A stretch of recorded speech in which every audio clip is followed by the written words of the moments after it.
Hello everybody, this is Anushka from team Ashish Tiwari classes. आज की इस वीडियो में मैंने सारे इम्पॉर्टेंट टॉपिक्स कवर करे ह्यूमन रिसोर्स मैनेजमेंट के को लेकर। इस वीडियो में आप आई एम श्योर इस वीडियो देखने के बाद आपको कोई और यूट्यूब पे वीडियो देखने की ज़रूरत नहीं है। आप पर सारे इम्पॉर्टेंट टॉपिक्स कवर करे हुए हैं, सारे नोट्स हैंड रिटन हैं, मेरे हाथों से लिखे हुए हैं, तो और बहुत कॉम्प्रिहेंसिव है, तो आप इन पे ब्लाइंडली ट्रस्ट कर सकते हैं। रही बात आपको ये नोट्स कहाँ मिलेंगे, तो आप डिस्क्रिप्शन में दिए हुए नंबर पे आप कांटेक्ट कर सकते हैं। नोट्स की प्राइस बहुत ही मिनिमल है, just 30 rupees, and you can get access to these notes. तो चलिए ज़्यादा टाइम वेस्ट नहीं करते हैं एंड वीडियो स्टार्ट करते हैं। पहला यूनिट है हमारा introduction to human resource management. तो इसमें हम कॉन्सेप्ट ऑफ एचआरएम का यानी ह्यूमन रिसोर्स मैनेजमेंट का बेसिस क्या, फाउंडेशन क्या है। तो वो बेसिकली एक प्रोसेस होता है किस चीज़ का, एक्वायर करने का। हम एक एंटरप्राइज में एक ह्यूमन रिसोर्स को एक्वायर करते हैं। हम ऐसा नहीं करते एक्वायर करके ऐसा ही छोड़ देते हैं, हम उसको ट्रेन भी करते हैं। हम ट्रेन करते हैं, उसके अप्रेजल्स पे ध्यान रखते हैं, उसको कॉम्पेंसेट करते हैं, राइट। कॉम्पेंसेट करने के बाद उसके साथ हमारा लेबर रिलेशन, उसकी हेल्थ और सेफ्टी और फेयरनेस कंसर्न से क्या हो सकता है कि अगर उसको अप्रेजल चाहिए और वो केपेबल है उस चीज का, तो उसको अप्रेजल मिलनी चाहिए। सैलरी वो जो डिमांड कर रहा है वो फेयर बेसिस पे उसको मिलनी चाहिए। तो ये एक डायग्रामेटिक फॉर्म में मैंने इसको प्रेजेंट करने की कोशिश की है ताकि बहुत इजीली अंडरस्टैंड कर पाए इंसान। Acquire, training, appraising and compensating of employees and of attending to their labour relations, health and safety and fairness concerns. ये 4 चीज़ों की प्रोसेस को हम सम अप कर सकते हैं as a concept of human resource management. फिर हम आते हैं नेचर पर। पहला है परवेसिव यानी वो हर लेवल ऑफ एंटरप्राइज की, यानी एक दो चीजें हैं, एक तो सारे एंटरप्राइज में प्रेजेंट है और वो सारे लेवल्स ऑफ एंटरप्राइजेस में भी प्रेजेंट है। यानी प्रेजेंस को हम परवेसिव से डिनोट कर सकते हैं। तो परवेसिव फोर्स है, ये एक्शन ओरिएंटेड है, यानी ये बुक कीपिंग पे नहीं फोकस करता, ये एक्शंस पे फोकस करता है। उसके अलावा ये डेवलपमेंट ओरिएंटेड है, यानी हम ह्यूमन रिसोर्स को एक्वायर करते हैं और फिर उनको ट्रेन भी करते हैं। ये कॉन्टिन्यूस फंक्शन है, ऐसा नहीं है कि आपने एक बार एम्प्लॉय को ट्रेन कर लिया तो उसके बाद आपको ट्रेन करने की जरूरत नहीं है, ऐसा नहीं होता है। क्योंकि अगर हम इंजीनियर्स की बात करें, एआई आ रही है एआई आ रही है, अगर जो पुराने हमारे एम्प्लॉयज होंगे वो एआई से फेमिलियर नहीं होंगे, डेटा साइंस से फेमिलियर नहीं होंगे, तो वो कैसे वर्क करेंगे ऑर्गेनाइजेशन में, वो कैसे अपने आप को एस्टैब्लिश करेंगे नई मार्केट में। तो ये कंटिन्यूस फंक्शन है। Auxiliary services, HR department exist to assist and advise the line और ऑपरेटिंग मैनेजर्स। हमने इतना बेसिक नॉलेज हमें है कि एक एचआर डिपार्टमेंट एंटरप्राइज में इसलिए होता ताकि वो असिस्ट कर सके, मैनेजर्स को ऑपरेट कर सके, गाइडलाइन सेट कर सके, individually as well as group oriented. It encourages employees to give their best. It motivates employees. HRM is all about people at work, both as individually and in groups as well. ठीक है, ये था nature. Importance क्या है human resource का? पहला है हमारा एंटरप्राइज लेवल पे ह्यूमन रिसोर्स मैनेजमेंट का क्या इम्पोर्टेंस है। पहले तो जो भी एक कम्पीटेंट एचआर होगा, कम्पीटेंट से मतलब जो भी ऐसा एचआर जो बेस्ट है, लाइक कम्पीटेंट हम उस इंसान के लिए यूज करते हैं जो बेस्ट होता है किसी भी चीज में। तो एक कम्पीटेंट एचआर यानी एक जो अच्छा एचआर है, practices can help in attracting and retaining the best people in the organization. अगर अच्छा एचआर होगा तो उसकी जो भी प्रैक्टिसेस होगी वो अच्छे लोगों को ही लाएगा ऑर्गेनाइजेशन में, तो वो एंटरप्राइज को उस लेवल में इफेक्ट करेगा। अच्छा, ऑब्वियसली अगर अच्छे लोग आएंगे तो ज़्यादा एफिशिएंटली होगा work, helps in training people for challenging roles, developing right attitude towards job and the company. Helps in training people, लोगों को ट्रेन करेगा चैलेंजिंग रोल्स के लिए, developing attitude towards the job and the company. उसके बाद individual level पे वो क्या हेल्प करेगा, वो टीम वर्क को प्रमोट कर रहा है एम्प्लॉयज के अंदर. उसके बाद वो एक एक्सीलेंट ग्रोथ अपॉर्चुनिटी दे रहा है लोगों को जिनके अंदर पोटेंशियल है कि वो आगे कुछ कर सके. Helps people to work with diligence and commitment के साथ लोग वर्क कर सके.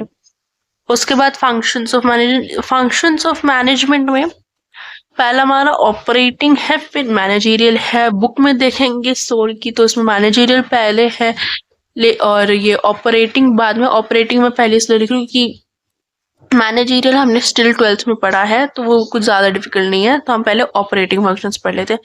प्रोक्योरमेंट फंक्शन, प्रोक्योरमेंट का मतलब क्या है इनकेस किसी को नहीं पता.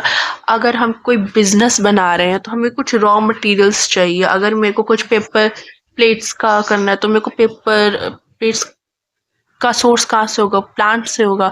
तो वो सारी चीजें लाना, उस चीज को हम प्रोक्योरमेंट कहते हैं. प्रोक्योरमेंट फंक्शन कैसे, serving and employing the right kind of right and proper number of people required for achieving organizational objectives.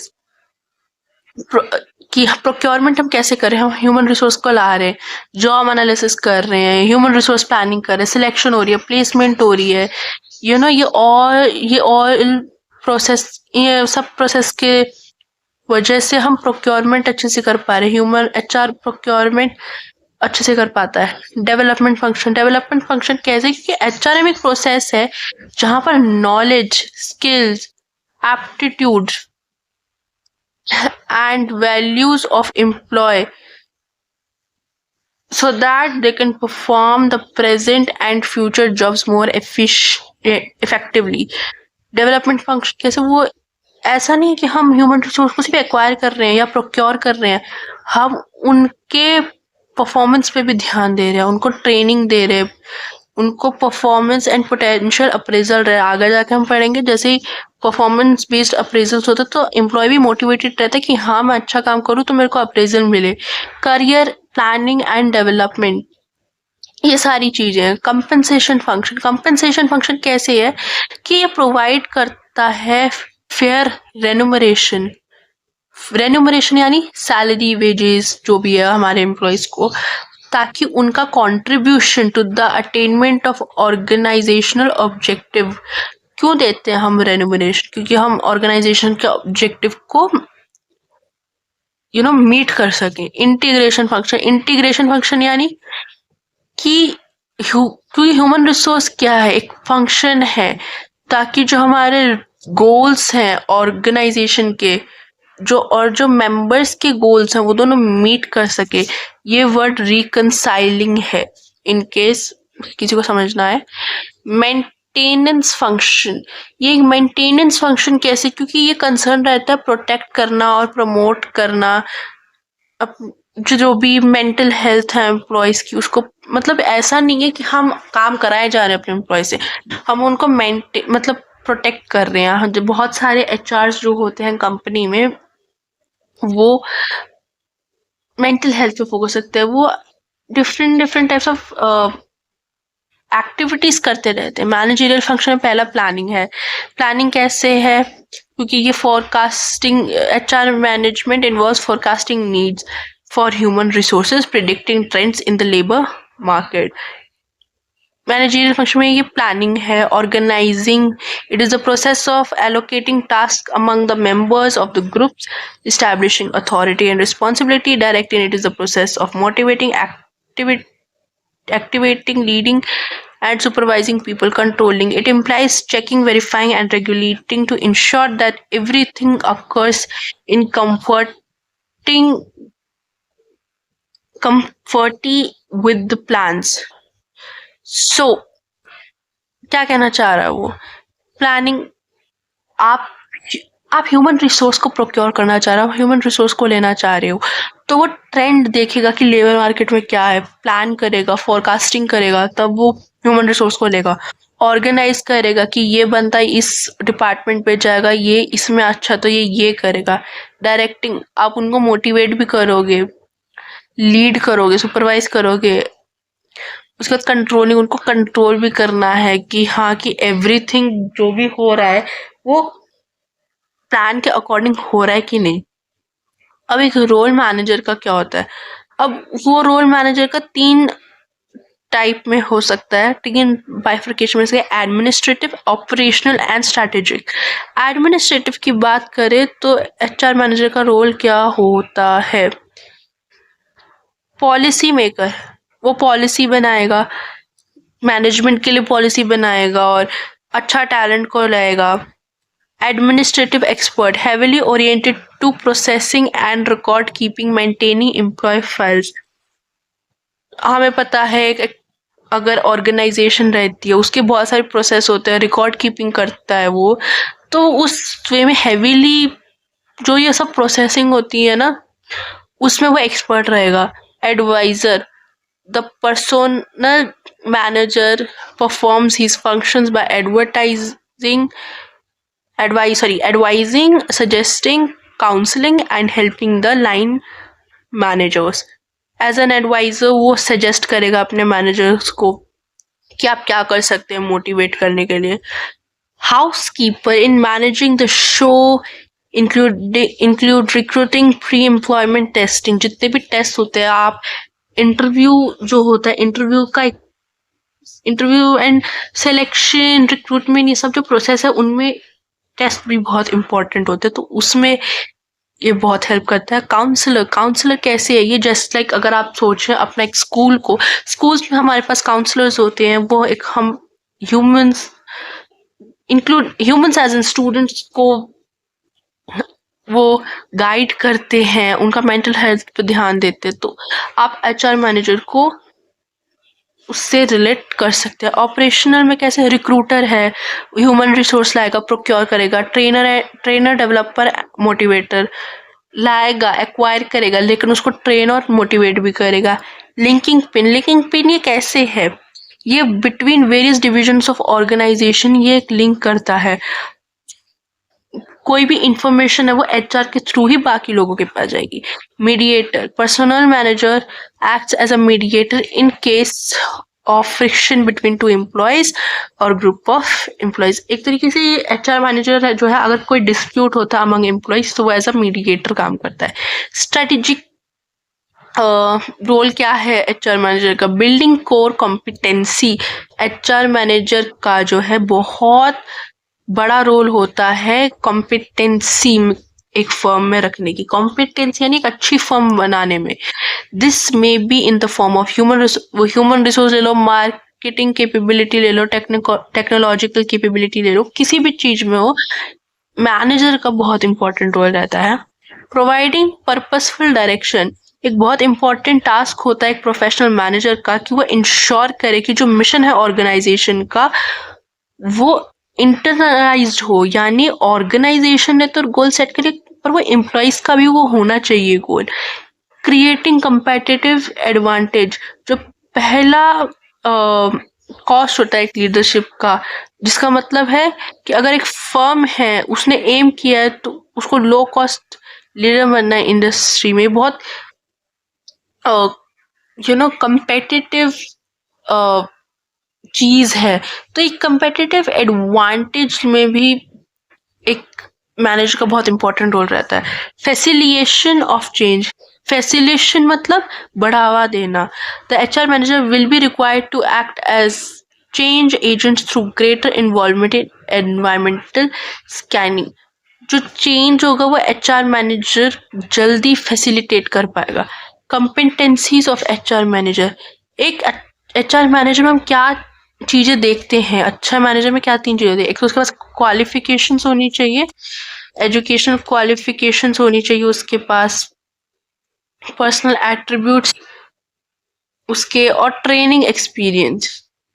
ये तीनों चीजें अगर हैं तो हम कह सकते हैं कि वो एक कंपीटेंट मैनेजर है।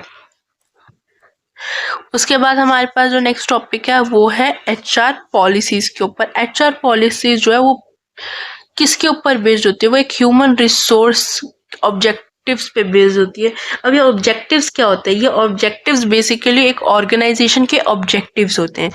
एचआर पॉलिसीज जो है एक जर्नल स्टेटमेंट्स है, एक जर्नल स्टेटमेंट है ताकि एक अच्छी और ब्रॉड अंडरस्टैंडिंग हो।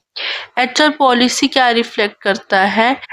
reflect the organization institutions of top human management with regard to the human resources of the organizations। एक बहुत इंपॉर्टेंट पॉइंट है, HR policies are standing plans. Standing plan का मतलब क्या है कि ये बार बार यूज हो सकते हैं। क्यों ये बार बार क्यों यूज होता है? क्योंकि एक रेकरिंग नेचर है इनका, ये प्रॉब्लम्स जो है बार बार होते रहते हैं। ये इस पे में भी कोई स्टेटमेंट आ सकती है, ये मैंने प्रिडिक्ट कर रही हूँ या कभी पास्ट में आई हो, बट ये मेरे को इम्पोर्टेंट पॉइंट लगा तो मैंने इसको मार्क कर रखा है। Diversity at work place, it means recruiting, training, understanding, accepting and valuing differences, pleasing people, recruiting people from diverse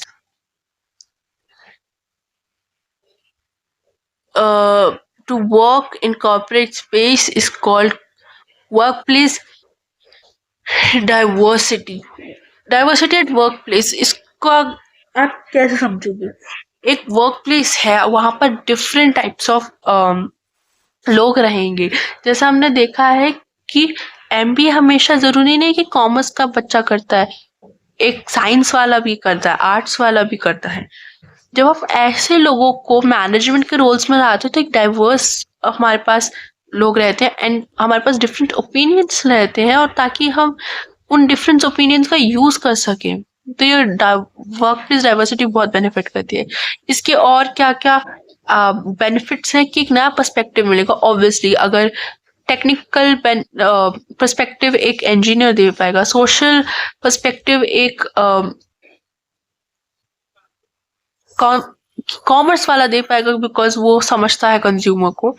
तो ये सब बातें हैं। इंक्रीज प्रॉफिट्स, ऑब्वियसली जब आपके पास डिफरेंट पर्सपेक्टिव्स होंगे आप एनालाइज बेटर कर पाएंगे, ज्यादा कंज्यूमर्स को बेनिफिट होगा, इंक्रीज प्रॉफिट्स होंगे। न्यू बिजनेस प्रोस्पेक्ट्स, अगर आपके पास डिफरेंट डाइवर्सिटी के लोग आए, जैसे हम समझे अगर गूगल है, गूगल में सिर्फ इंडियन वर्क करता नहीं, अमेरिकन वर्क करते हैं, डिफरेंट एथनिसिटीज के लोग वर्क करते हैं, डिफरेंट लैंग्वेजेस के लोग वर्क करते हैं। अब गूगल सिर्फ इंग्लिश में डील नहीं, वो हिंदी में भी डील कर सकता है, पोर्चुगीज में डील कर सकता है, स्पेनिश, इटालियन, कोई भी लैंग्वेज हो उसमें डील कर सकता है। एम्प्लॉय एक्सीलेंस कैसे होगा? जैसे अभी हमने ये देखा है दिल्ली का क्राउड है, अगर दिल्ली में ऐसा क्राउड है कि लोग दूसरे स्टेट से आते हैं वहां पर वर्क करते हैं। अब जब वहां के लोग, जैसे स्पेशली बिहार के लोग आते हैं वहां वर्क करने, और डिफरेंट लोकेशन से लोग आते हैं, कश्मीर से आते हैं जहाँ पर शायद इतना ग्रोथ अपॉर्चुनिटीज नहीं है, जो वो दिल्ली में आते हैं वो देखते हैं कि हाँ यहाँ पर एक बिहार का लड़का जो अपने तरीके से रहता है, तो वो देखता है कि कोई बंगाल से है वो अपने तरीके से रहता है, तो उनको शर्म नहीं आएंगी in being themselves. Wider talent, obviously जब आपके पास डिफरेंट लोकेशन, एक डाइवर्सिटी रहेगी, आपके पास ज्यादा टैलेंट रहेगा ही रहेगा। चैलेंजेस क्या हो सकती है? कॉन्फ्लिक्ट हो सकता है, क्योंकि अगेन बहुत नॉर्मल है कॉन्फ्लिक्ट होना, क्योंकि आपके पास डाइवर्स प्रोफाइल रहेगी तो डाइवर्स ओपिनियंस भी रहेंगे, उस डाइवर्स ओपिनियंस में कॉन्फ्लिक्ट भी होगा ही होगा। कल्चरल कॉन्फ्लिक्ट्स भी हो जाता है बहुत बार हमारी टीम दूसरी क्या आप कह सकते हैं दूसरे स्टेट के लोगों को लेने में ज्यादा नहीं है welcoming. Communication and obstruction, communication में प्रॉब्लम हो सकती है। अगेन ये communication cultural conflicts and conflict among employee से भी आ सकती है। Resistance to change, workplace diversity, अब आप खुद सोचिए, जैसे अगर मैं एग्जाम्पल लूं अमेरिका का, अभी America is lot more open, पहले अमेरिका नहीं था। इन कि मैं आप किस टर्म में बोलना चाह रही हूँ, आप उसको समझिए।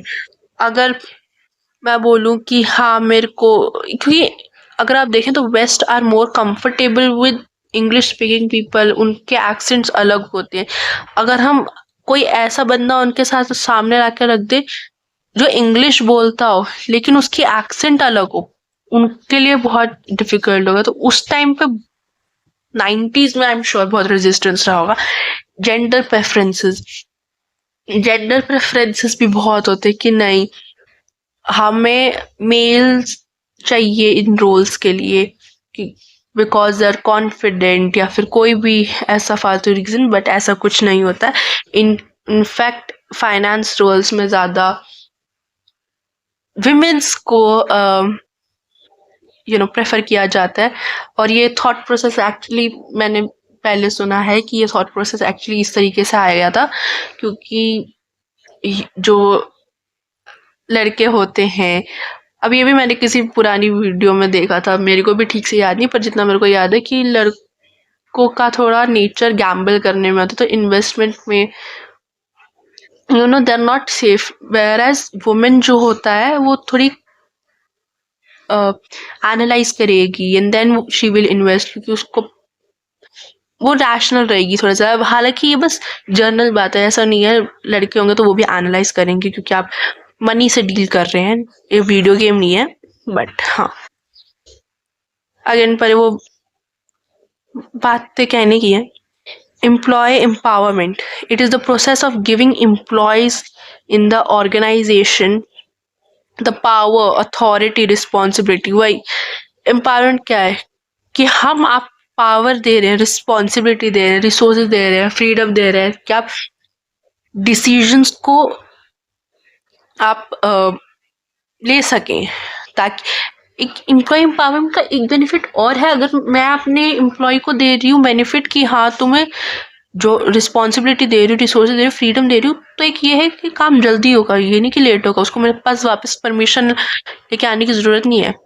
Anyways, benefits of employees, motivated रहेंगे एम्प्लॉयज, क्रिएटिविटी बदलेगी, हेल्दी ऑर्गेनाइजेशनल रिलेशनशिप्स होंगे, कॉस्ट रिड्यूस होगी, क्वालिटी प्रोडक्शन होगा एम्प्लॉयज से। डिसएडवांटेज क्या है कि मिसयूज हो सकता है, हर कोई इतना रैशनल नहीं रहेगा। जैसे अगर आप कोई हालांकि जो ऑर्गेनाइजेशन रहती है वो इस मामले में बहुत केयरफुल रहती है, बट ऐसे कोई सिचुएशन आ सकती है, फॉर एग्जांपल म्यूचुअल फंड है या फिर कोई भी ऐसा फाइनेंशियल इंस्टीट्यूशन है जो इन्वेस्टमेंट्स में डील करता है, ऐसा सिचुएशन आ सकता है कि वो मिसयूज करे पावर का। वो मे बी इतना ना कंसिडर करे कि किसी उनके क्लाइंट का मनी लगा एंड देन अगर वो उस मनी को एज अ गैम्बल यूज करने लगे, तब तो वो अपने पावर का मिसयूज कर रहा है। एडिशनल ट्रेनिंग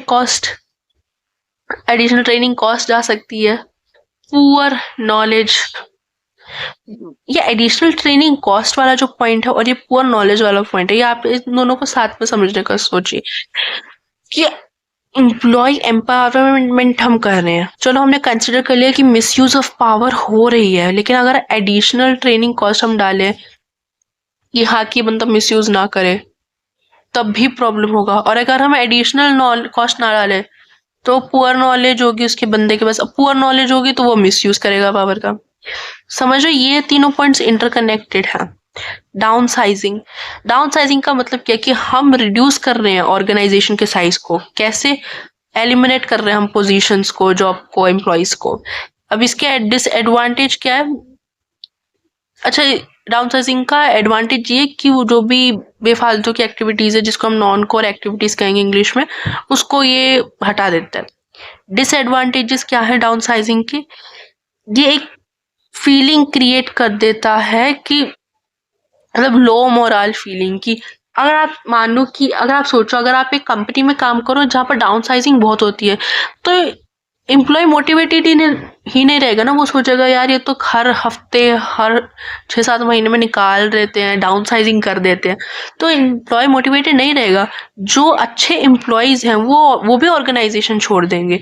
क्यों छोड़ देंगे? क्योंकि वो तो ऑब्वियसली अगर कोई निकाल रहा है ऑर्गेनाइजेशन से तो कॉम्पिटेंट वर्कर चले जाएंगे, तो स्किल बेस कम होगा।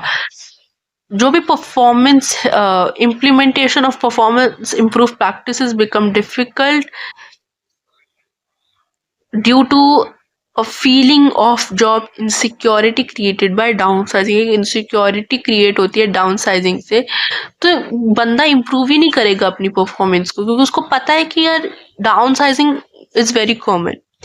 वॉलंटरी रिटायरमेंट स्कीम, जिसको हम वीआरएस भी बोलते हैं, इस स्कीम के अंदर जो ऑर्गेनाइजेशन होती है और उसकी जो एम्प्लॉयज होती है वो एक म्यूचुअल अग्रीमेंट करते हैं. इस अग्रीमेंट में जो एम्प्लॉयज होते हैं वो वॉलंटरी अग्री करता है कि हाँ मैं रिटायरमेंट ले रहा हूँ और उसको एक अग्रीड कंपनसेशन मिलना चाहिए.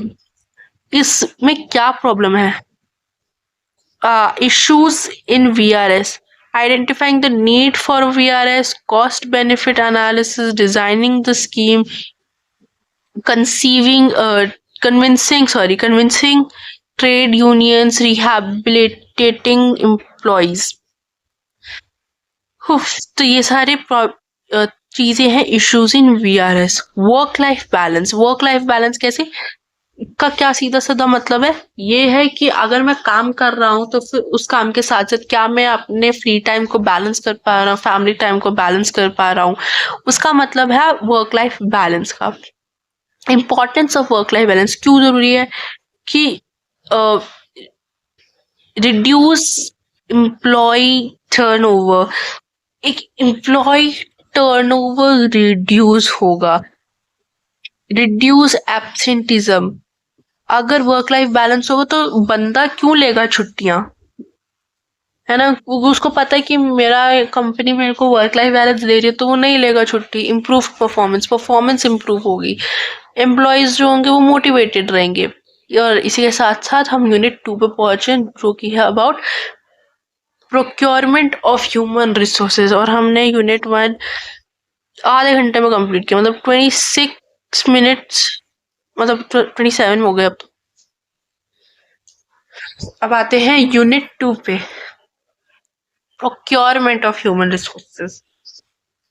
ह्यूमन रिसोर्स प्लानिंग क्या है? ये एक प्रोसेस होता है जहां पर हम right number of qualified people, ऐसे नहीं कोई भी पीपल, क्वालिफाइड पीपल को अच्छे और क्वालिफाइड लोगों को सिलेक्ट करते हैं जॉब के लिए एट राइट टाइम, ताकि हम ऑर्गेनाइजेशन के ऑब्जेक्टिव को मीट कर सके. हमें HR प्लानिंग की क्या नीड है? पहली नीड तो ये है ताकि हमारे पास स्किल्ड स्टाफ रहे, और दूसरा क्या है, जो नंबर ऑफ पर्सन है to be employed at a new location. ये है नीड फॉर HR प्लानिंग. उसके बाद हम आते हैं objectives.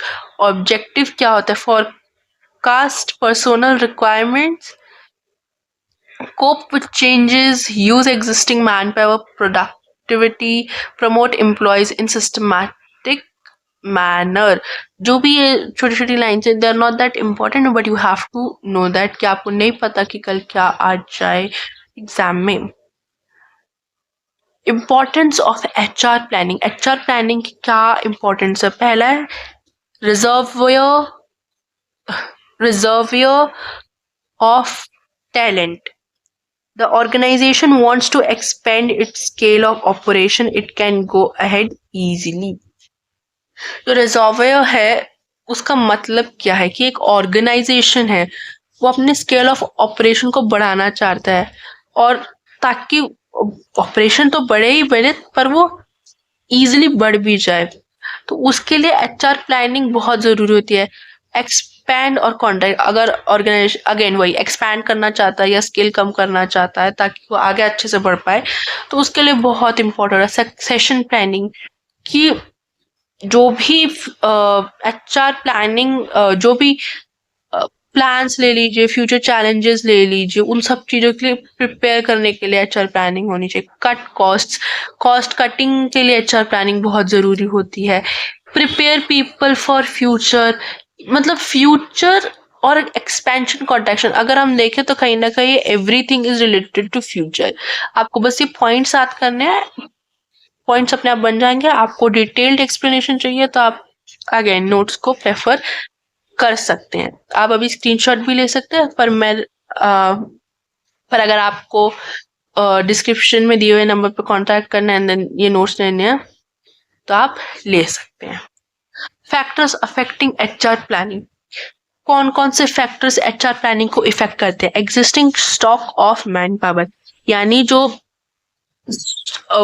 Taking stock of existing man power, ये पहला बेसिस होता है मैन पावर प्लानिंग का और ये स्टार्टिंग पॉइंट होता है प्लानिंग प्रोसेस का।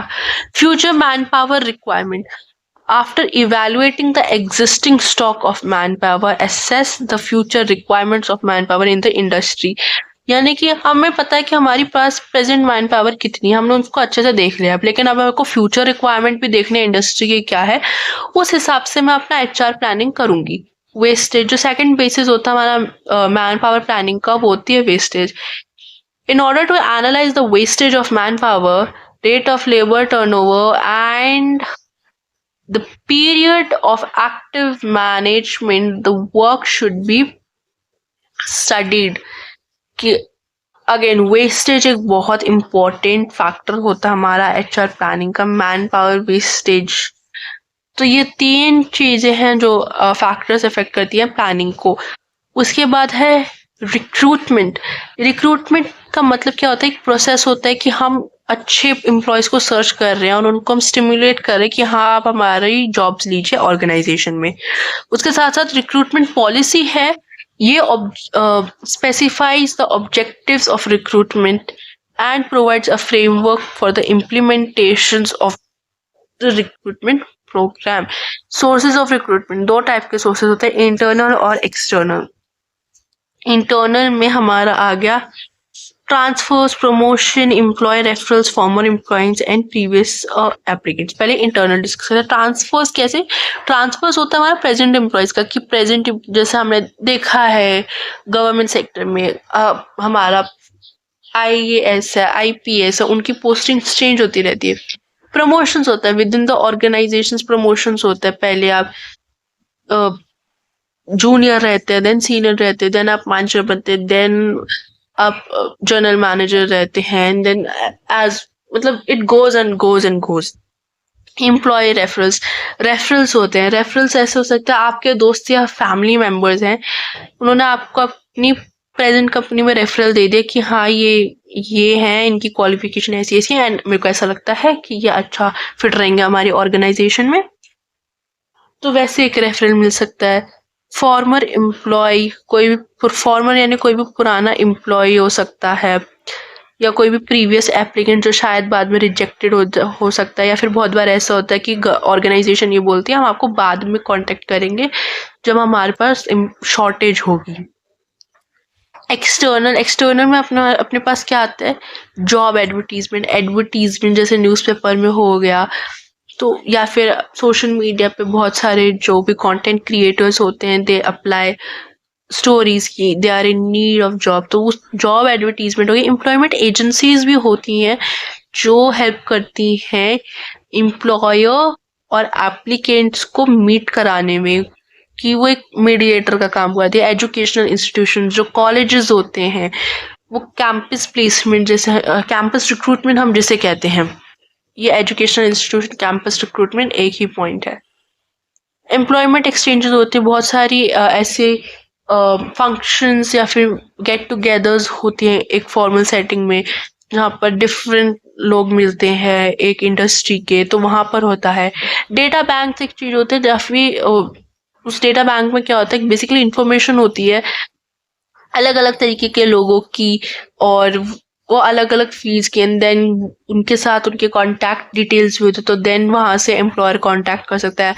कैजुअल कॉलर्स होते हैं, वो शॉर्ट टर्म डिमांड के लिए होते हैं। गेट रिक्रूटमेंट होता है। गेट रिक्रूटमेंट में बेसिकली क्या होता है कि सपोज कुछ लोगों एप्लीकेंट्स से उन्होंने किया ऑर्गेनाइजेशन में अप्लाई, फिर उसके बाद जो रिजल्ट्स होते हैं वो ऑर्गेनाइजेशन के गेट पे लगा देते हैं ताकि पता चल सके किसने कौन अपॉइंटेड है और कौन अपॉइंटेड नहीं है। उसके बाद सिलेक्शन, ये एक प्रोसेस है जहाँ पर हम इंडिविजुअल्स को लेते हैं एक पूल ऑफ जॉब एप्लीकेंट से, पूल यानी बहुत सारे लोगों में से हम एक इंसान को लेते हैं जो हमें अच्छा लगता है, जिसकी क्वालिफिकेशन भी फिट रहती है ऑर्गेनाइजेशन के लिए, सिग्निफिकेंस क्या है सिलेक्शन प्रोसेस की, ताकि हम स्किल्ड वर्कर्स को प्रोक्योर कर सके, कॉस्ट रिड्यूस हो सके ट्रेनिंग की, और सिलेक्शन ऑफ पर्सनल प्रॉब्लम्स या जो प्रॉब्लम्स है उससे हम मीट कर सके।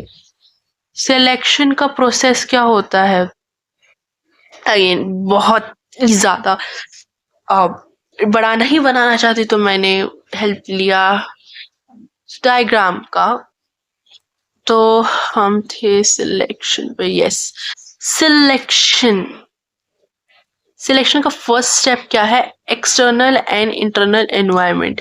इसका मतलब क्या, सिलेक्शन जो है वो एक्सटर्नल फैक्टर से भी इन्फ्लुएंस होता है, इंटरनल फैक्टर से भी इन्फ्लुएंस होता है। हमारे पास है रिसेप्शन, जो एक रिसिप्ट और स्क्रूटनी होती है एप्लीकेशन की, वो पहली प्रोसेस होती है सिलेक्शन की। एक रिसेप्शनिस्ट होता है जो कि तरीके से आप कह सकते हैं डिपार्टमेंट है जो कि इंफॉर्मेशन देता है कि हाँ हमारे यहाँ पर नई ओपनिंग्स है जॉब की, आप अपने एप्लीकेशन हमें दे सकते हैं।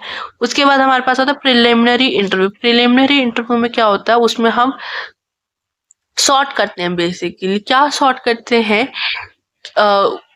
जो कैंडिडेट्स हैं are given the necessary information about the nature of job and the organisation.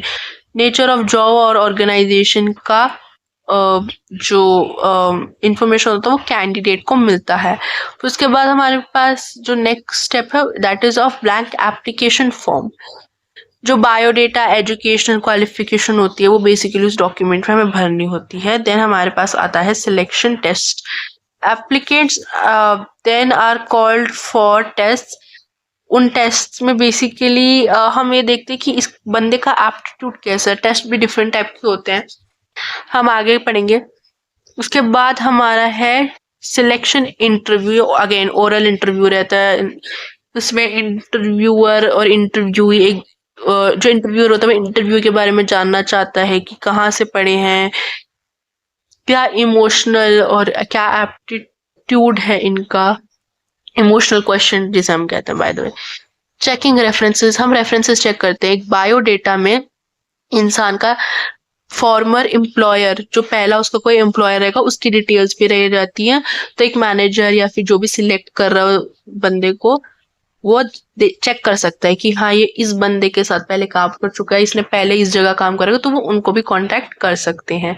Final selection होता है जो कि हाँ आप सिलेक्ट हो चुके हो। उसके बाद कभी कभार फिजिकल एग्जामिनेशन भी होता है। फिजिकल एग्जामिनेशन में क्या होता है, after the selection decision and before job offer is made, एक कैंडिडेट को अंडरगो करना चाहिए फिजिकल फिटनेस टेस्ट। यूजुअली वो ड्रग रिलेटेड टेस्ट हो सकते हैं कि इस बंदे ने पहले ड्रग लिया है कि नहीं। फिर हमारे पास है कॉन्ट्रैक्ट ऑफ एम्प्लॉयमेंट। उसके बाद एम्प्लॉय को कॉन्ट्रैक्ट मिल जाता है, उसको अगर साइन कर देता है देन वो लीगली ऑर्गेनाइजेशन का पार्ट बन जाता है। जो सिलेक्शन प्रोसेस है अगर वो प्रॉपरली परफॉर्म किया जाता है तो will ensure availability of competent and committed personal. अगर वो अच्छे से होता है तो आपके पास एक अच्छा एम्प्लॉय होगा। उसके बाद हमारा जो टॉपिक है वो है इंडक्शन के बारे में। इंडक्शन या फिर ओरिएंटेशन एक प्रोसेस होता है जिसमें से नए एम्प्लॉय होते हैं वो इंट्रोड्यूस होते हैं जॉब के लिए। अब जो इंडक्शन है वो क्या पर्पस सॉल्व करता है, इंडक्शन फियर हटा देता है। फियर कि हाँ लोगों को ऐसा ना लगे कि वो एक नई स्पेस में आए, एक नए एनवायरनमेंट में आए, तो वो फियर हटा देगा, एक अच्छा इम्प्रेशन देगा और act as a valuable source of information. Next हमारा पास सोशलाइजेशन। ये एक प्रोसेस है जिसके थ्रू जो नया रिक्रूटमेंट होता है वो अंडरस्टैंड करता है और एक्सेप्ट करता है नए बिलीव्स को एक ऑर्गेनाइजेशन में। सोशलाइजेशन का भी प्रोसेस होता है। सोशलाइजेशन का क्या प्रोसेस होता है, एक पहला स्टेज हमारे पास प्री अराइवल स्टेज। इस स्टेज में लर्निंग होती है नए एम्प्लॉय की एक ऑर्गेनाइजेशन से मिलने से पहले। फिर हमारे पास आता है इनकाउंटर स्टेज। इस स्टेज में जो एम्प्लॉयज होते हैं वो नए वर्किंग कंडीशंस में के साथ मिलाए जाते हैं। फिर हमारे पास आता है मेटामॉर्फोसिस स्टेज। जो नए एम्प्लॉयज होते हैं इस स्टेज में वर्क करेंगे सॉल्यूशंस के साथ, नए प्रॉब्लम्स के साथ, इसीलिए इसको मेटामॉर्फोसिस स्टेज कहते हैं। अब हमारे पास डिफरेंट टाइप्स ऑफ टेस्ट क्या होते हैं। पहला हमारे पास है इंटेलिजेंस टेस्ट। इंटेलिजेंस टेस्ट क्या होता है? These are mental ability test. एक मेंटल एबिलिटी टेस्ट होते हैं ताकि हम लर्निंग एबिलिटी पता कर सके इस इंसान का या फिर कैंडिडेट का। The ability to understand instructions and make judgements. उसके बाद हमारे पास है पर्सनालिटी टेस्ट। पर्सनालिटी टेस्ट में हम क्या समझते हैं? पर्सनालिटी में बेसिकली इमोशनल एस्पेक्ट जो होता है एप्लीकेंट का, उसकी पर्सनालिटी और उसको किस चीज से मोटिवेशन मिलती है, इमोशनल बैलेंस वगैरह, ये हमारे पास आता है पर्सनालिटी टेस्ट में। उसके बाद हमारे पास आता है अचीवमेंट टेस्ट। इस टेस्ट में ये क्यों डिजाइन किया गया है? डिजाइन किया गया है ताकि हमें पता चल सके एप्लीकेंट क्या ये जॉब कर सकता है कि नहीं। एप्टीट्यूड टेस्ट होता है कि क्या इस इंसान में पोटेंशियल है लर्न करने का। अब ये यूजुअली मैथमेटिकल लॉजिकल रीजनिंग से रिलेटेड होती हैं। उसके बाद हमारे पास आता है स्टिमुलेशन टेस्ट। ये कुछ एक्सरसाइज होती है जिसको हम स्टिमुलेशन एक्सरसाइजेस करते हैं, उसका एक टेस्ट होता है जो बेसिकली डिफरेंट बिहेवियर। तो हम बात कर रहे थे स्टिमुलेशन टेस्ट की। स्टिमुलेशन टेस्ट बेसिकली एक एक्सरसाइज होती है, एक एक्सरसाइज टेस्ट है बेसिकली, जहां पर अलग अलग एक्टिविटीज कराई जाती है, प्रॉब्लम्स दी जाती हैं एम्प्लॉय को, और वो उन प्रॉब्लम से रिलेटेड होती है जो कि वो इंसान काम करते करते फेस करता है। तो ये था हमारे टाइप्स ऑफ टेस्ट के बारे में। उसके बाद आते हैं हम इंटरव्यूज के बारे में। तो इंटरव्यूज के बारे में तो पहला है हम देखो नॉन डायरेक्टिव इंटरव्यू क्या होता है। जो interview in a non directive interview the recruiter ask questions as they come to mind. जो भी दिमाग में आता है वो पूछता रहता है और यहाँ पर कोई स्पेसिफिक फॉर्मेट नहीं। जो अभी देखिए जो ये इंटरव्यू का जो फ्लो चार्ट है इसमें थोड़ा दिक्कत है, but then once you study आपको इसमें कुछ दिक्कत नहीं लगी। डायरेक्टिव और स्ट्रक्चर्ड इंटरव्यू, इसमें जो रिक्रूटर होता है वो एक क्वेश्चंस रखता है अपने दिमाग में। जैसे डायरेक्टिव इंटरव्यू है उसमें कोई स्पेसिफिक फॉर्मेट नहीं, लेकिन डायरेक्टिव इंटरव्यू में एक स्ट्रक्चर्ड फॉर्मेट होता है। उसके बाद हमारे पास इनफॉर्मल इंटरव्यू है। ये इंटरव्यू कहीं भी हो सकता है, ये प्लान्ड नहीं होता, और ये and is used when the staff is required urgently, जब urgently हमें जरूरत है। फॉर्मल इंटरव्यू थोड़ा प्री प्लान रहता है, फॉर्मल एटमोसफेयर में होता है। सिचुएशनल इंटरव्यू क्या होता है कि जो एप्लीकेंट है उसको एक हाइपोथेटिकल इंसिडेंट, हाइपोथेटिकल यानी कोई भी चीज जो हो भी सकती है नहीं भी हो सकती वास्तविक स्थिति में, उसको हम हाइपोथेटिकल बोलेंगे, एंड आस्क्ड हाउ ही और she would respond to it. उसके बाद हमारा आएगा बिहेवियर इंटरव्यू। जो बिहेवियर इंटरव्यू वो एक जज किया जाता है पर्सन के बिहेवियर का, यहाँ पर थोड़ा कट हो गया। स्ट्रेस इंटरव्यू, ये स्ट्रेस इंटरव्यू एक ऐसा इंटरव्यू जहां पर हम जो एप्लीकेंट होता है उसको ऐसी सिचुएशन में डाल देते हैं, जैसे स्ट्रेस क्रिएट करने के लिए कैसे वो रिस्पॉन्ड करेगा। पैनल इंटरव्यू में जैसे हमने यूपीएससी में देखा है, ग्रुप इंटरव्यूज यानी ग्रुप्स में जब इंटरव्यू होते हैं। कॉन्सेप्ट ऑफ प्लेसमेंट, प्लेसमेंट क्या है? जब determination of the job to which an accepted candidate is to be assigned and assignment to that job. जब हमें कैंडिडेट, जैसे हम कॉलेजेस में देखते हैं कि प्लेसमेंट्स होती है जॉब की, बेसिकली उसकी बात करें। ये इसका शॉर्ट इंट्रो था। अब हम आते हैं यूनिट 3 पर। यूनिट 3 है it's about upgrading employee training and development. अब ट्रेनिंग क्या एक प्रोसेस है जहां पर नॉलेज बढ़ाई जाती है, स्किल्स बढ़ाई जाती है एक जॉब करते करते, और ये बहुत ऑर्गेनाइज प्रोसीजर में होता है ताकि इंसान बहुत सारी चीजें स्किल्स सीखे या फिर लैंग्वेज सीखे, और ये बहुत डेफिनाइट पर्पस के लिए, यानी ऐसा नहीं है कि चीज डिफाइन नहीं है, डेफिनेट पर्पस यानी ये चीज होनी ही होनी है। फिर डेवलपमेंट होती है हमारी। डेवलपमेंट एक लॉन्ग टर्म एजुकेशन प्रोसेस होता है जहां पर सिस्टमेटिक और ऑर्गेनाइज प्रोसीजर फॉलो किया जाता है, जिससे जो मैनेजर होता है एक हाँ मतलब मैनेजर ही लगा लीजिए या ह्यूमन रिसोर्स लगा लीजिए, वो लर्न करते कॉन्सेप्चुअल और थियोरेटिकल नॉलेज एक जर्नल पर्पस के लिए, लेकिन ट्रेनिंग जो होती है अगेन वो डेफिनेट पर्पस के लिए होती है। इंपॉर्टेंस ऑफ ट्रेनिंग क्या होता है, उससे मोरल बढ़ता है इंसान का, प्रोडक्टिविटी बढ़ती है, एक्सीडेंट रेट कम हो जाता है क्योंकि आपने ऑलरेडी उस चीज को इतनी बार कर लिया होता है, आपकी अच्छी ट्रेनिंग बैठ जाती है तो आप वो चीज इतनी गलत नहीं कर सकते हो। बेटर क्वालिटी ऑफ वर्क, आपका वर्क का क्वालिटी इंक्रीज होता है। रिड्यूस्ड सुपरविजन, अगर आपका किसी चीज में ट्रेनिंग है तो आपका जो सीनियर होगा उसको आप पे सुपरविजन देने की जरूरत नहीं होगी।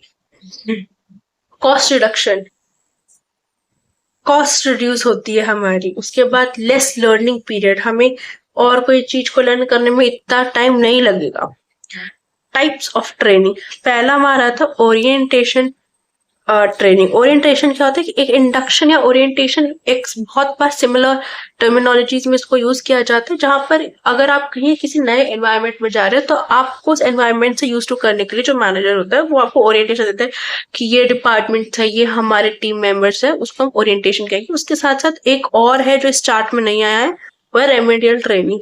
ये ट्रेनिंग कब अरेंज की जाती है, जब हमें कोई भी ऐसी शॉर्टकमिंग होती है बिहेवियर में या फिर परफॉर्मेंस ऑफ ओल्ड एम्प्लॉयज में, कुछ भी ऐसा शॉर्टकमिंग होता है, तब हम क्या कहते हैं रेमेडियल ट्रेनिंग को यूज करते हैं। उसके बाद हमारे पास आता है जॉब ट्रेनिंग। अब ये क्या होता है, ये जो भी ट्रेनिंग जो प्रोवाइड की जाती है ताकि उस एप्लीकेंट या उस एम्प्लॉय की या उस इंसान की कोई भी नॉलेज इंप्रूव हो, और वो नॉलेज इंप्रूव होगी तो फिर उसकी स्किल्स इंप्रूव होगी तो हायर प्रोडक्टिविटी भी मिलेगी। उसके बाद हमारे पास है safety safety training. Safety training में क्या है, ये हमें तब की जाती है जब हमें मिनिमाइज करने होते हैं एक्सीडेंट्स और डैमेज मशीनरी में। प्रमोशनल ट्रेनिंग क्या हो जाएगी, यहाँ पर जो ट्रेनिंग होती है हमारी एग्जिस्टिंग एम्प्लॉय की, उनको हम ट्रेन करते हैं ताकि वो हायर लेवल ऑफ जॉब में हम उनको रिक्रूट कर सके। रिफ्रेशर ट्रेनिंग, ये एक एग्जिस्टिंग टेक्निक है, जब जो एक्सिस्टिंग टेक्निक ऑब्सोल्यूट हो जाती है। ऑब्सोल्यूट यानी हमने सुना होगा कि हमने बहुत बार सुना कि टेक्नोलॉजी की ऑब्सोल्यूट हो गई। ऑब्सोल्यूट यानी खराब हो गई, बहुत पुरानी हो गई। तो जब कोई एग्जिस्टिंग टेक्निक बहुत पुरानी हो जाती है क्योंकि एक नई टेक्निक आई है नई मार्केट में, तो एम्प्लॉयज को ट्रेन होना पड़ेगा। जैसे एआई है तो वो हमारी रिफ्रेशर ट्रेनिंग हो गई। फिर हमारे पास सेंसिटिविटी ट्रेनिंग आती है, उसमें एम्प्लॉयज जो होता है उनको सेंसिटिविटी ट्रेनिंग दी जाती है। Training become more welcoming and sensitive. जो अगेन अगर बाई चांस इसको शॉर्टकमिंग का मतलब समझ नहीं आया, तो शॉर्टकमिंग का मतलब है कोई भी ऐसा फॉल्ट, ठीक है। उसके बाद है डिजाइनिंग अ ट्रेनिंग प्रोग्राम। एक ट्रेनिंग प्रोग्राम कैसे डिजाइन किया जाता है। सबसे पहले आइडेंटिफिकेशन ऑफ ट्रेनिंग नीड्स की ट्रेनिंग पहले पर्पस क्या है उसका, कि जो भी टेक्निकल चेंजेस हैं जो कि हो रही हैं तो उनको आइडेंटिफाई करना। उसके बाद सेटलिंग ट्रेनिंग ऑब्जेक्टिव्स, तो ट्रेनिंग ऑब्जेक्टिव्स को सेटल करना। जस्ट अ सेक, ठीक है। ट्रेनिंग हाँ, तो आइडेंटिफाई करना, सेटलिंग ट्रेनिंग ऑब्जेक्टिव। एक बार जब ट्रेनिंग नीड्स को हमने आइडेंटिफाई कर दिया तो नेक्स्ट स्टेप होता है हम ट्रेनिंग ऑब्जेक्टिव सेट करें एक कॉन्क्रीट टर्म्स में, ताकि हम डिसाइड कर सके कि कौन सा मेथड अडॉप्ट करना है ताकि हम गोल्स को अचीव कर सकें। ऑर्गेनाइजेशन ऑफ ट्रेनिंग प्रोग्राम, जो भी ट्रेनिंग प्रोग्राम है वो उसमें ट्रेनीज इंक्लूड होते हैं, ट्रेनर्स इंक्लूड होते हैं, ट्रेनिंग पीरियड होता है और ट्रेनिंग मटेरियल होता है। तो ये सब चीजें हम दिमाग में रखते हैं while organising of training programme. Evaluation of training, जो ट्रेनिंग है इंडिस्पेंसिबल है ऑर्गेनाइजेशन के लिए और इंडिविजुअल्स के लिए। इंडिस्पेंसिबल मतलब ये ऐसी चीज आप इसको इग्नोर नहीं कर सकते, आपको ये करनी पड़ेगी ताकि वर्क कर सके लोग। मेथड्स ऑफ ट्रेनिंग, ट्रेनिंग के क्या क्या मेथड्स है। पहला है कोचिंग, इसमें क्या होता है डेली ट्रेनिंग होती है और उसमें फीडबैक मिलता है, फीडबैक देना होता है एम्प्लॉयज को। उसके बाद अंडर स्टडी, जब सीनियर जो है वो जूनियर को ग्रूम करता है। जॉब रोटेशन, यानी एक जॉब से दूसरे जॉब को मतलब ट्रेनी को मूव किया जा रहा है ताकि ग्रेटर अंडरस्टैंडिंग हो फंक्शन और फंक्शनल एरियाज की। अप्रेंटिसशिप ट्रेनिंग, थोड़ा वियर्ड नाम है, अप्रेंटिसशिप ट्रेनिंग, या जैसे प्लम्बर्स हो गए, कारपेंटर्स हो गए, are trained through formal apprenticeship. यहाँ पर बेसिकली क्या होता है, हमने प्लम्बर्स को देखा, वो फिजिकली उनके साथ मतलब जैसे वो प्लम्बर्स काम करते, प्लम्बर्स को कोई कैसे सिखाएगा उस सिचुएशन में ले जाकर, तो वही इसमें आ गया। वेजिटेबल ट्रेनिंग क्या होता है, जैसे हम क्लासरूम में ट्रेनिंग कर रहे हैं। फिर रोल प्लेइंग होता है जहां पर involves action of doing practice.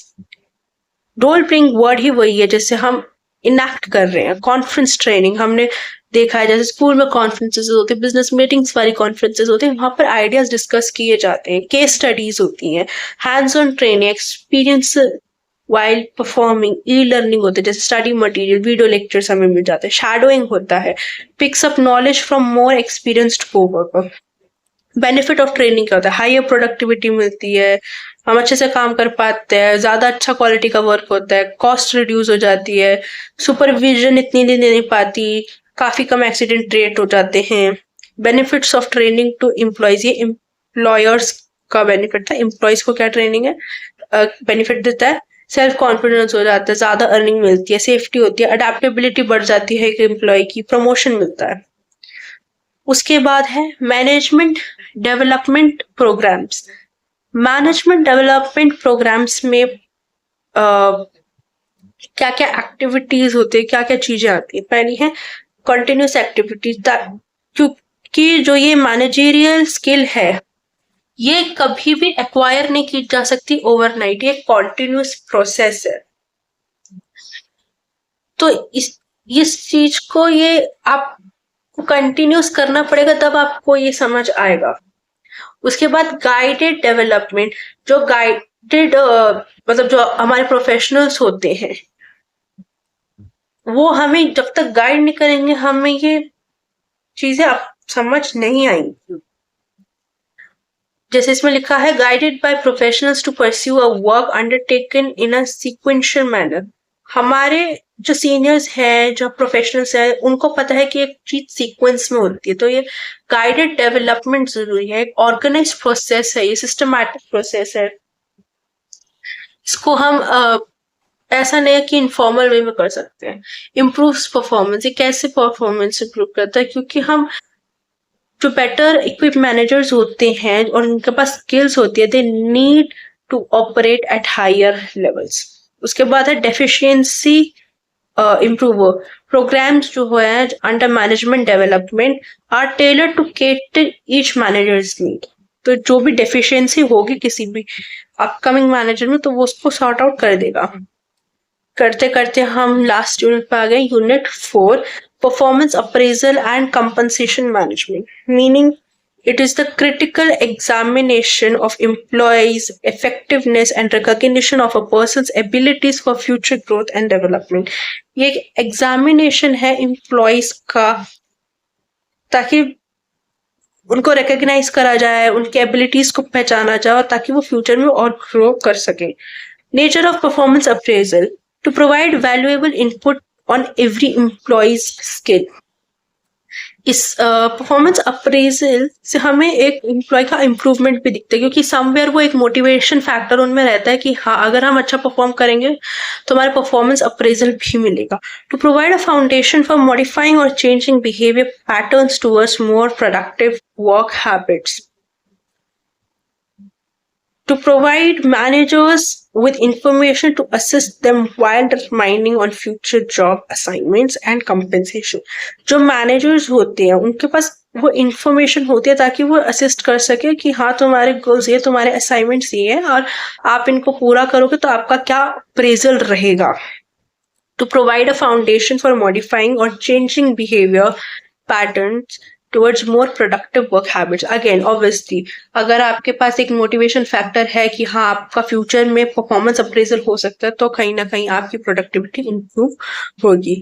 Objectives of employee appraisal, to keep a track so as to establish salaries and bonuses, pay structure, annual bonuses and so on. तो ऑब्वियसली ये सब बेनिफिट्स हमें मिलेंगे। To identify employees quality and weak point, जो भी हमें पता चल जाता है इससे easily quality and weak point, और जो भी हमारा एम्प्लॉय होगा वो वीक पॉइंट्स को उससे कम करने की कोशिश करेगा। To preserve and evaluate humans potential for development and advance, to assist workforce with suggestions on their performance and related status. It sets the stage for influencing employees' working habits. And the last point is to analyze and maintain advertising and and other skills training. ज़्यादा कुछ इसमें था नहीं। अब हमारा है process of performance review. हम कैसे एक एम्प्लॉय की परफॉर्मेंस रिव्यू कर पाएंगे? पहला है प्रोसेस ऑफ परफॉर्मेंस रिव्यू। हम ऐसे शुरू करें, क्रिएट बेंचमार्क्स टू क्रिएट। पहले हम बेंचमार्क सेट करते हैं कि ये हमारा बेंचमार्क है, इस बेसिस पे मेरे को जज करना है कि ये एम्प्लॉय ने बेटर परफॉर्म करा है कि नहीं। उसके बाद है dissemination of norms, share information about benchmark to employees. आपको ये नॉर्म्स के बारे में, ये रूल्स के बारे में, ये बेंचमार्क्स के बारे में आपको एम्प्लॉयज को बताना पड़ेगा, ताकि वो परफॉर्मेंस पे फोकस्ड रहे और कहीं ना कहीं वो मोटिवेशन फैक्टर उनको पुश करेगा। एक्चुअल परफॉर्मेंस इवैल्यूएशन, उसके बाद पीरियड जैसे खत्म हुआ, फॉर एग्जाम्पल 1 साल के बाद अगर पीरियड खत्म हुआ तो उनको इवैल्यूएशन कर पाए कि हाँ इस टाइम पे हमारा बेंचमार्क ये था, अब हमारे एम्प्लॉय ने कैसे उसमें काम किया। Actual performance versus expected outcome, evaluation outcome in one on one conversation. आप ये नहीं कि सिर्फ इवैल्यूएट कर, आप कॉन्वर्स भी कर रहे हो सब। डिस्कसिंग रिजल्ट्स, आपको फीडबैक भी देना है। परफॉर्मेंस मैनेजमेंट, ये एक कमर्शियल टूल होता है that enables manager to track, ताकि वो मैनेजर्स ट्रैक कर सके, असेस कर सके जो काम उसके स्टाफ ने किया हो। यहाँ पर जो ऑब्जेक्टिव है वो सुपरविजन का है, और ताकि वो इंडिविजुअल्स को फॉस्टर कर सके, ताकि वो अपना फुल पोटेंशियल दिखा सके। Methods of performance management, performance management के क्या क्या मेथड्स है? पहला है मैनेजमेंट बाय ऑब्जेक्टिव, जिसको हम MBO कहते हैं। जब हम इस्टेब्लिश कर चुके हैं अपने गोल्स को, जो मैनेजर है और जो एम्प्लॉय है उनको रेगुलर बेसिस पे ये सारी चीजें डिस्कस करनी होगी ताकि वो अपना ऑब्जेक्टिव अचीव कर सके। उसके बाद हमारा असेसमेंट सेंटर मेथड, इसमें जो एम्प्लॉय होता है उसको आर इवैल्यूएटेड, उसको इवैल्यूएट किया जाता है किस बेसिस पर? Performance in social stimulating activities, जैसे वो जजमेंट्स कैसे कर रहा है, कॉन्वर्सेशंस कैसे कर रहा है, etcetera. Human resource accounting method, यहाँ पर एम्प्लॉय को असेस किया जाता है स्कोर पे, जो कि डिपेंड होता है उसके इकोनॉमिक रिवॉर्ड्स पे they receive from the organisation. इसको हम human capital cost accounting method भी कहते हैं। उसके बाद हमारे पास बार्स है। बार्स क्या है? Behaviourally anchored rating scale. Bar setup है टिपिकल वर्कप्लेस बिहेवियर के बेसिस पर, जो जॉब रोल है और जो इवैल्यूएटर है ये उन पे बेस्ड है, और जो एम्प्लॉय है उसके परफॉर्मेंस और रिलेशन उसके स्टैंडर्ड्स पे। तो ये हमारे बार्स के ऊपर है। पोटेंशियल अप्रेजल एक अगेन पॉइंट है, जो फ्यूचर ओरिएंटेड अप्रेजल है with the primary goal of determining and assessing employees' potential to presume higher positions and duties in the organization. यहाँ पर डिटरमाइन किया जाता है एम्प्लॉयज के पोटेंशियल को, ताकि वो एक प्रिजम्पशन लगा सके, प्रिजम्पशन अगेन आई एम से प्रिजम्पशन, ताकि उसको हायर पोजीशन और duties in the organisation consider किया जा सके। Employee counseling, it is an integral part of annual reviews and potential evaluations if they want to achieve their real purpose of aiding employees in growing and developing. यहाँ पर employees की counseling की जाती है, उनको reviews दिया जाता है, उनके potentials को evaluate किया जाता है। Need for employee counseling, employee counseling क्यों जरूरी है? ताकि जो स्टाफ मेंबर्स हैं वो अपने ट्रबल से एस्केप कर पाए। जो एम्प्लॉयज हैं उनको जानना होता है कि क्या वरी कर रहा है उनको कंपनी के बारे में। A need to identify the workplace issues, ताकि हमें वर्कप्लेस इश्यूज का पता लग सके। There is a need to increase the productivity of employee ताकि प्रोडक्टिविटी इंक्रीज हो. कॉन्सेप्ट एंड पॉलिसीज जो कंपेंसेशन है ये एक टेक्निक होता है जिसे मॉनेटरी कॉम्पेंसेशन. मॉनेटरी जब भी शब्द आता है हमें उसको मनी से रिलेट करना है. टू स्टाफ हम मॉनेटरी कुछ उनको कंपेंसेट करें, मॉनेटरी चीज गिफ्ट दे रहे हैं इन ल्यू. ल्यू यानी instead of work done. Compensation can be utilized to help with talent acquisition, work performance and job involvement. Basically आप काम कर रहे हो, हम आपको मॉनेटरी बेनिफिट दे रहे हैं. जो कॉम्पनसेशन पॉलिसी है, एक फंडामेंटल डॉक्यूमेंट होता है that derives the specific details of organization compensation policies या practices. सॉरी, जो भी compensation practices है उसके लिए एक फंडामेंटल डॉक्यूमेंट है जिसको हम compensation policy बोलते हैं. हालांकि लेकिन जो रिवॉर्ड पॉलिसी है वो जनरेट करता है कंपनी के रेप्यूटेड लेवल पे, जैसे रेम्यूनरेशन गोल्स, रेम्यूनरेशन गाइडलाइंस वगैरह, वो हमारे रिवॉर्ड पॉलिसी में आ जाता है. Base and supplementary compensation comprised of financial benefits offered to employees and in the form of salaries and wages. Again, base and supplementary compensation वही salary and wages वाला होता है जो कि typically hourly, daily, weekly और monthly basis पे दिया जाता है. Then we have individual, group and organizational incentive. These plans emphasizes the value which has been linked to the individual performance of the employees. These plans are created for a specific group of employers.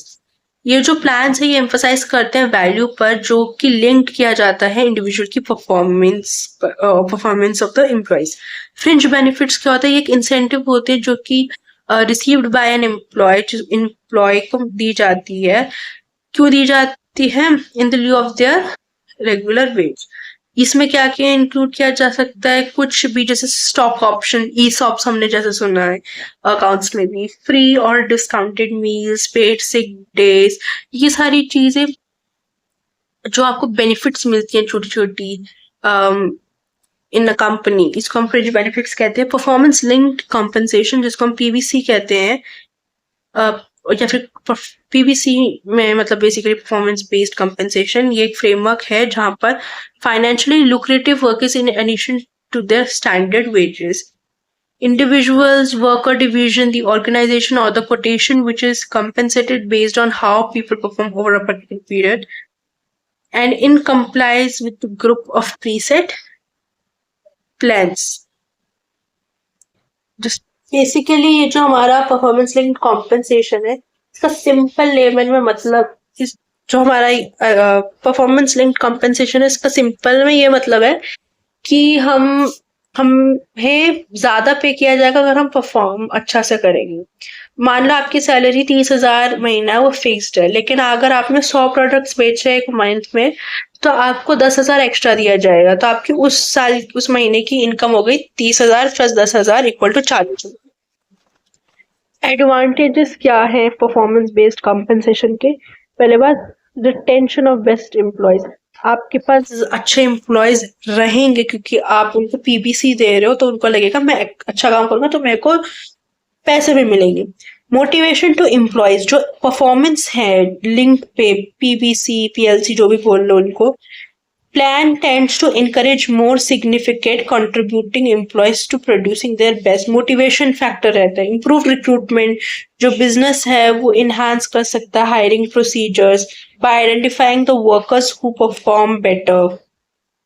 less turnover cost हमारी कम रहेंगी क्योंकि अगर मैं 100 extra products अकेले एक बंदा, और अगर मैं 200 कर पाती लेकिन मैंने 100 एक्स्ट्रा और बेचे, तो कॉस्ट तो मैंने एक बंदे और की कम की, लेकिन फायदा भी दिया ना, तो लेस टर्नओवर कॉस्ट आ गया.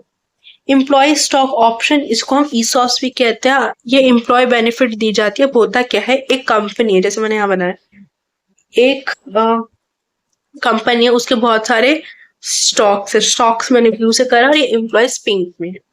अब क्या करती है कंपनी, अपने शेयर्स जब बिलो मार्केट प्राइस से कम में अपने ही एम्प्लॉयज को बेच देते हैं, उसको हम कहते हैं ईसॉप्स. ठीक है. और इसमें कुछ तो है, खास है नहीं। उसके बाद हमारा थोड़ा और बचा है, then we will be done. Pay band compensation system. Pay band क्या है? एक कंपोनेंट है of the salary process in which different jobs are ranked according to their education experience. उसके बाद यहाँ पर एक बहुत ही ज्यादा इम्पोर्टेंट पॉइंट है, दैट इज employers are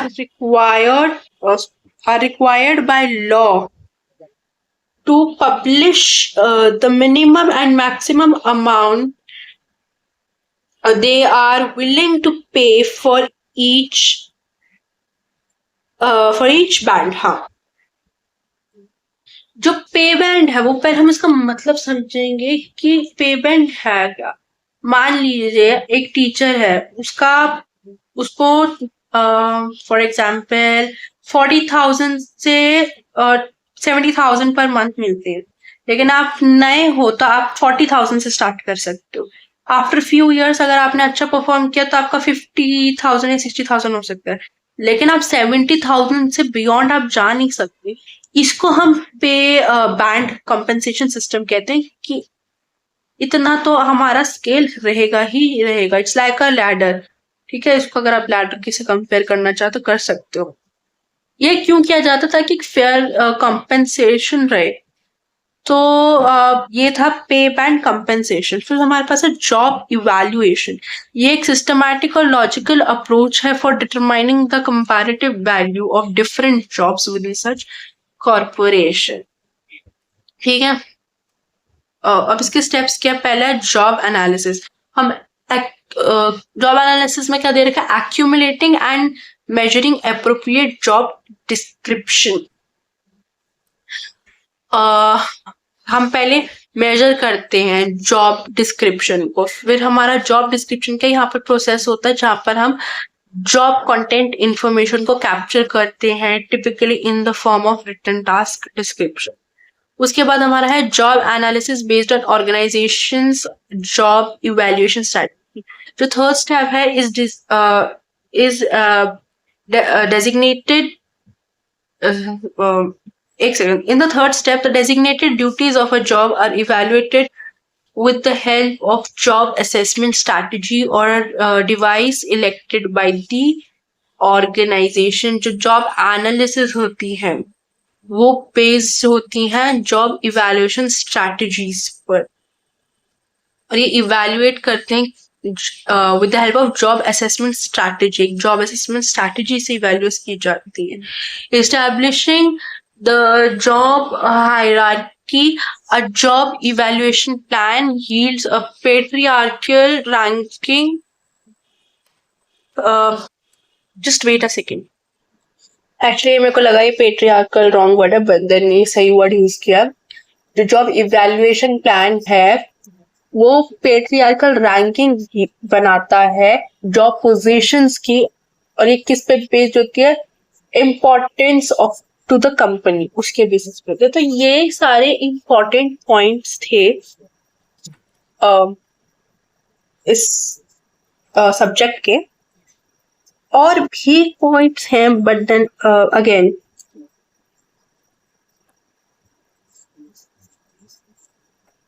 जो मेन पॉइंट्स थे वो हमने यहाँ डिस्कस करे, जहां से मेजॉरिटी ऑफ द पार्ट बताया जाएगा। Anyways, thank you for watching.